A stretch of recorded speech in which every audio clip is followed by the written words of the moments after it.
So youth have major role to play in promoting inter-community dialogue. In fact, at the root of all conflicts throughout history are young people. The first problem in the world created by the man, religious people called Adam and Eve, they were young people. They were not yet married. They have not given birth to children yet. So brother Adam and sister Eve were youth. So they were the one that put us in this trouble. So you discover that the global problem the world is facing came from young people. Therefore, young people have a major role to play. Young people have major role to play in addressing the challenges the world is facing. So any community you go to today, those are the forefront of the fight, of any fighting. Those who are going to get juju, those who are going to arm themselves, those who are agreeing, we must not agree. We must collect land. Our young people. The elders have already seen the past, seen the present, and even seen the future. They don't get involved in many things. The young people have not seen much, so they feel things are easy. So the youth have critical roles to play. At least let me give you, I hope I have not over-explained. No, sir, no. But let me quickly give this background for the benefit of those who are just joining us. If you are just joining us, please don't forget, this platform is Yahed Yala People's Forum. And our distinguished guest we have for today, who has been doing unreserved justice to the topic, the role of Yala Youths in promoting intercommunity dialogue and conflict resolution, is Dr. Raphael Ogar Oko. So, sir, the next question we have for you, you have partly dealt with it, and that is, in your opinion, what specific role do you believe Yala Youths can play in fostering intercommunity dialogue? Well, in fact, every youth or Yala Youths need to realize that they are the main owners of Yala. Not the people who are already on their major roles. Yeah, so they must become an active force. They must become champions of dialogue. They must become champions of peace. They must become ambassadors for peace. They should be at the forefront. They have to. How can Yala become these ambassadors of peace?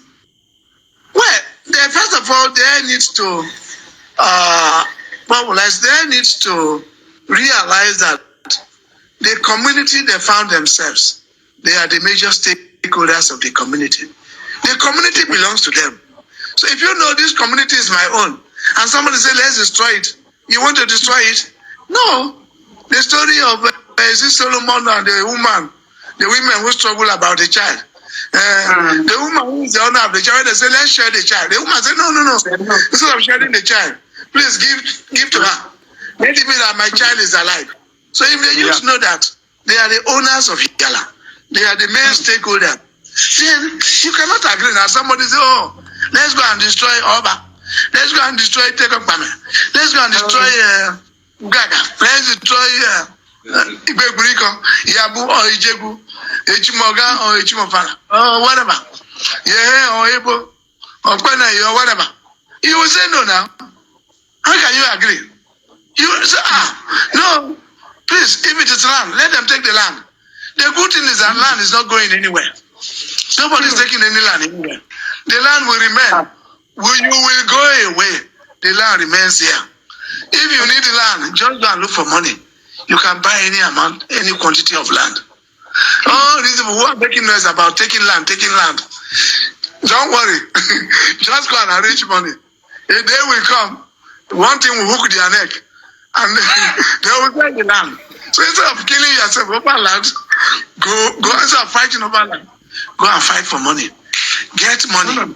Eventually, if you want land today, you can buy land in Abuja, in Lagos, in Abakaliki, in Port Harcourt, in wherever, in America, in London, anywhere in the world. In fact, people are already going to the space. People are no longer fighting about land now.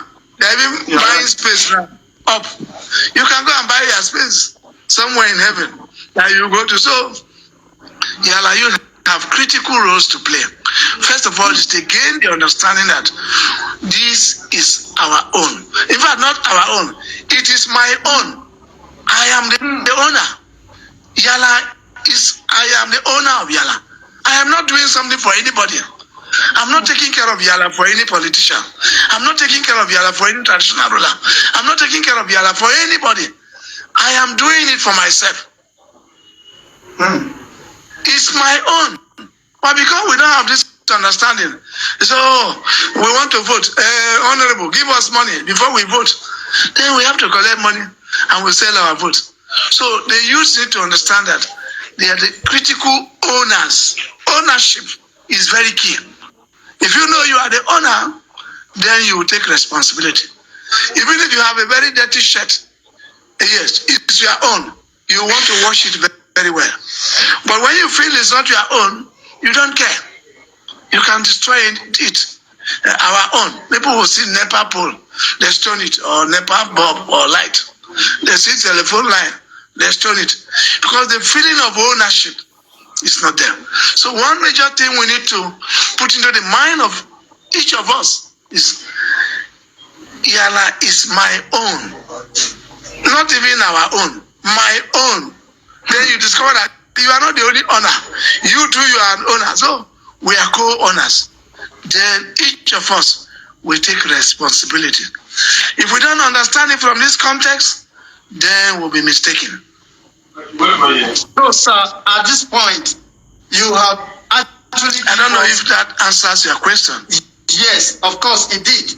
But the next question I want to ask you is that since conflict in any human society may seem inevitable, how can Yala Youths mediate those communities that are conflicting? How can they come in?